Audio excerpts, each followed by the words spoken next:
욥기 12장 1절로 15절 말씀 함께 읽었습니다. 11장의 소발이 욥에 대해서 비난을 쏟아냈고요. 소발의 말에 대한 욥의 대답이 12장에 이어지고 있습니다. 2절에 보시면 너희만 참으로 백성이로구나. 너희가 죽으면 지혜도 죽겠구나. 자, 이것은 비꼬는 말이죠. 3절에도 나도 너희같이 생각이 있어 너희만 못하지 아니하니 그 같은 일을 누가 알지 못하겠느냐 이렇게 말해요.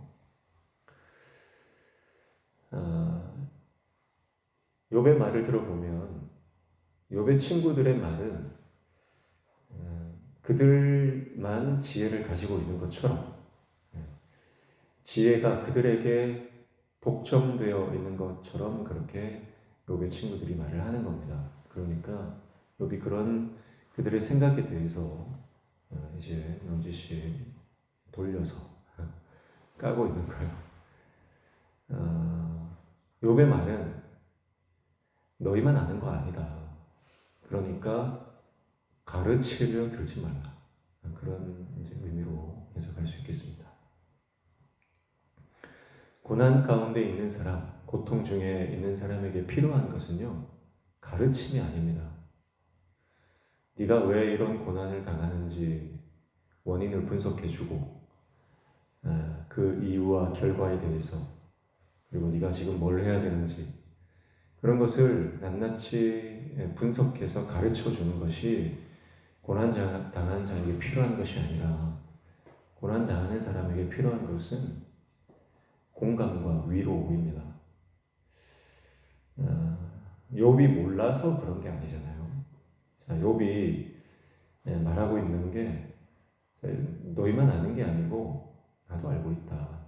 그리고 우리만 아는 게 아니고 세상 모든 피조물, 작은 미물조차도 다 아는 사실이다. 그렇게 말하고 있어요. 그래서 17절에 보시면 이제 모든 짐승에게 물어보라. 그것들이 내게 가르치리라. 공중의 새에게 물어보라. 그것들이 또한 내게 말하리라. 그래요. 그러니까 모든 짐승, 이거는 땅에 기어다니는 작은 미물조차도 하나님의 창조 세계에 관해서 하나님의 주권을 인정하고 살아가는 것이다. 그런 의미가 되겠죠. 8절에도 땅에게 말하라 내게 가르치리라 바다의 고기도 내게 설명하리라 이렇게 말해요. 바다의 고기조차도 너희들에게 설명해 줄 수 있다 이렇게 말하고 있습니다. 자, 이게 무슨 말이냐면 너희가 생각하는 것 같은 그런 틀에 박혀있는 규범적 지혜가 다가 아니고 하나님의 세계에서 일어나는 하나님의 일들은 하나님의 주권에 의해서 움직이는 거다. 그것을 우리가 설명할 수 없는 것이다. 그러면서 예를 든 게 뭐냐면 자, 5절 6절 보십시오. 평안한 자의 마음은 재앙을 멸시하나 재앙이 실족하는 자를 기다리는구나. 강도의 장막은 형통하고 하나님을 진노하게 하는 자는 평안하니 하나님이 그의 손에 후히 주심이니라. 그래요. 그러니까 너희 말대로라면 그러면 왜 악한 자들이 형통하냐? 왜 강도가 평안히 지느냐? 그러니까 규범적 지혜에 의하면 악인은 반드시 재앙을 받아야 되고 의인은 반드시 복을 받고 건강해야 됩니다. 그런데 그 반대의 경우 악인임에도 불구하고 분명히 이 사람은 악인이에요. 이 사람은 강도요, 도둑이요. 이 사람은 하나님 보실 때 죄인이에요. 그럼에도 불구하고 그 사람들이 잘 되는 경우가 있다는 겁니다. 어떻게 설명하겠냐. 그러니까 너희가 생각하는 그 규범적 지혜 안에서 나와야 된다 이 말이에요. 경험적, 지식적으로 알고 있는 하나님에 대해서 그것은 너희들만 하나님을 잘 안다는 착각임을 깨달아라 그 말을 하고 있는 것입니다. 그러면서 욥이 지금까지는 보고도 간과했던 것들, 지금까지는 욥의 시야에 잘 들어오지 않았던 것들, 아니 보였지만 그냥 무시하고 지나쳤던 것들이 이제는 선명하게 보이는 욥의 시야가 바뀌는 모습을 볼 수가 있어요. 그게 뭐냐면 17절 이하에 보시면 17절에 모사를 벌거벗겨 끌어가시며 재판장을 어리석은 자가 되게 하신다 그랬죠. 자, 왕의 모사를 수치를 당하게 하시는 분이 하나님이고 재판장을 어리석게 하시는 분이 하나님이신데 모사나 재판장은요, 욥의 세 친구들 그리고 당대의 규범적 지혜에 의하면 이 사람들은 의로운 사람들이에요. 의롭기 때문에 왕의 모사가 되었고 의롭기 때문에 재판장이 된 겁니다. 그런데 이들이 수치를 당하고 끌려갑니다. 18절에도 왕들이 맨 것을 풀어 그들의 허리를 동이시며 왕인데도 불구하고요 허리에 그들이 맨 것을 풀었다는 것은 권력을 빼앗으시는 거예요. 19절에도요 제사장들을 벌거벗겨 끌어가시고 권력 있는 자를 넘어뜨리신다. 제사장이면 의로운 사람 아닙니까? 권력 있는 자들도요 하나님 그들의 입장에서 보면 하나님이 인정하시는 하나님이 권력을 주신 자들이거든요. 근데 그거 뺏기는 거예요. 20절에도 충성된 자들 말을 물리치시고 늙은 자들의 판단을 빼앗으신다. 늙은 자들은 지혜자입니다. 지혜자의 대표들이 늙은 자예요. 그런데 그들의 판단을 빼앗아 버리신다는 거죠. 하나님께서. 21절 귀인들도 그렇고 강한 자도 그렇고. 그러니까 지금까지 욥이 잘 보지 못했던 것들에 대한 새로운 시야가 열린 것을 볼 수 있어요. 보고도 간과했고 보고도 깊이 생각하지 않았던 사건들에 대한 새로운 시야가 열린 욥을 볼 수 있습니다. 그러니까 규범적 지혜의 범주를 벗어난 사건들을 총망라하면서 욥의 세 친구들의 가치관으로 설명될 수 없는 사건들이 무수히 많음을 나열하고 있어요. 그러면서 단순한 죄로, 단순한 악함으로, 단순한 어리석음으로 치부해 버릴 수밖에 없었던 사건들을 이제는 더 이상 그렇게 생각하지 않는다는 거예요. 왕이 왕권을 잃었다. 왕이 악하니까 그랬겠지. 그게 아니라는 겁니다. 그렇게 그냥 공식에 대입하듯 해석할 수 없는 것이 인생이다. 그래서 그것은 하나님의 주권이지 하나님의 주권에 의해서 일어나는 일이지 그것이 단순히 잘못을 하고 실수를 하고 범죄를 저질렀기 때문에 그렇게 되는 것이 아니다. 그리고 왜 욥이 이렇게 지금까지 그냥 지나쳤던 사건들에 대해서 새로운 시각으로 바라볼 수 있을까요? 그것은 욥이 그들 중에 한 사람이기 때문에 그렇습니다. 욥이 그들 중에 한 사람이잖아요.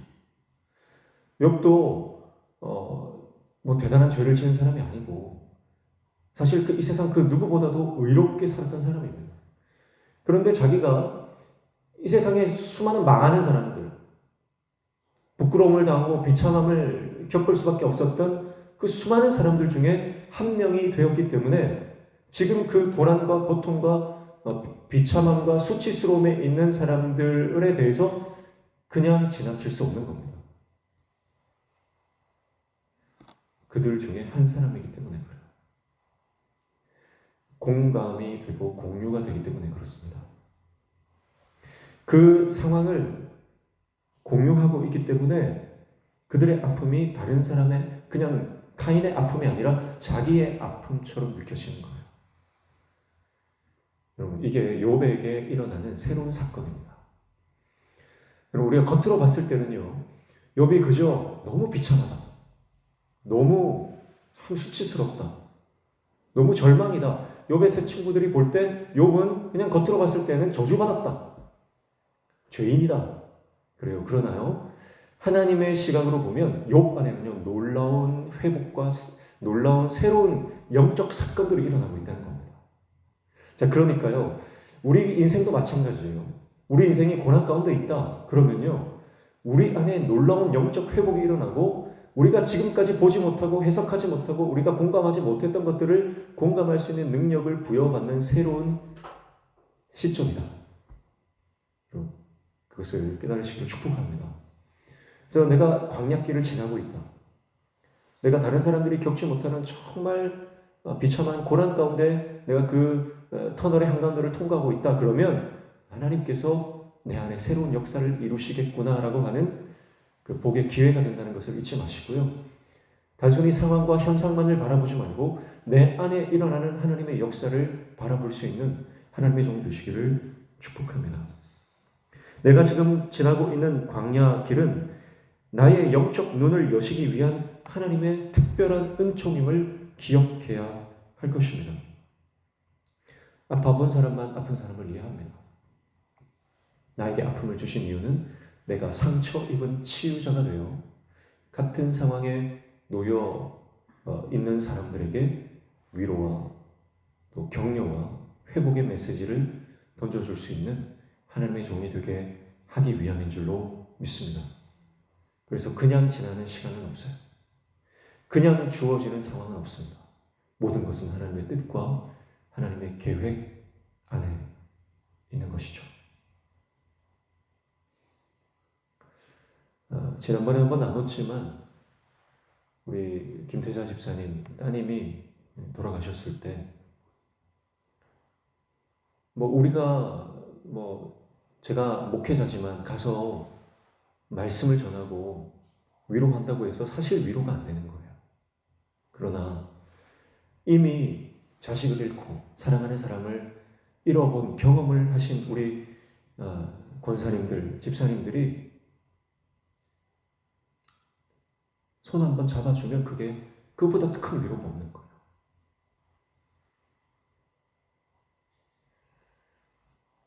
지금 우리가 지나고 있는 고난의 터널, 그것은요, 하나님께서 우리 안에 새로운 일을 행하시고 능력을 부여하기 위함인 줄로 믿습니다. 겉으로 볼 때는 너무 힘듭니다. 겉으로 볼 때는 너무 비참합니다. 그러나 하나님께서는 우리 안에 우리를 통해서 새로운 회복의 역사와 사람을 살리는 일들을 이루기 원하시는 과정이다. 그렇게 우리는 영적으로 해석하며 나아갈 수 있는 것이죠. 지금 힘든 고난의 터널 가운데 계신 성도님들 계십니까? 지금 너무 비참하고 절망스러운 상황 가운데 계신 교우들이 있습니까? 욥에게 새로운 눈을 여시고 인생을 새롭게 해석하는 새로운 시야를 열어주시는 그 하나님의 은혜가 오늘 저와 여러분, 특별히 고난 가운데 있는 성도들 가운데 허락되어 줄 믿습니다. 오늘 그 주님과 동행하며 그 주님의 말씀, 그 응답을 경험하는 저와 여러분 되시기를 주님의 이름으로 축복합니다. 기도하겠습니다. 하나님 아버지, 고난 가운데 있는 사람들을 가르치려 드는 우리의 완악한 마음을 주님 깨뜨려 주시고 위로하고 격려하며 위에서 중보할 수 있는 위로의 사람, 기도의 사람 되게 도와 주시옵소서. 우리 인생에서 닥쳐오는 수많은 어려움과 설명될 수 없는 무수한 사건들 가운데서 하나님께서 우리 안에 새로운 일을 행하시며 우리 안에 새 은혜를 허락해 주시는 그 놀라운 은총을 날마다 경험하며 나아가는 우리 인생 되게 도와 주시옵소서. 오늘 이 아침에도 주님 말씀 붙잡고 기도할 때 우리 기도에 들어 응답하여 주시며 막혀진 모든 삶의 문들이 열려지는 형통의 은혜를 허락하여 주시옵소서. 예수님의 이름으로 기도하옵나이다. 아멘.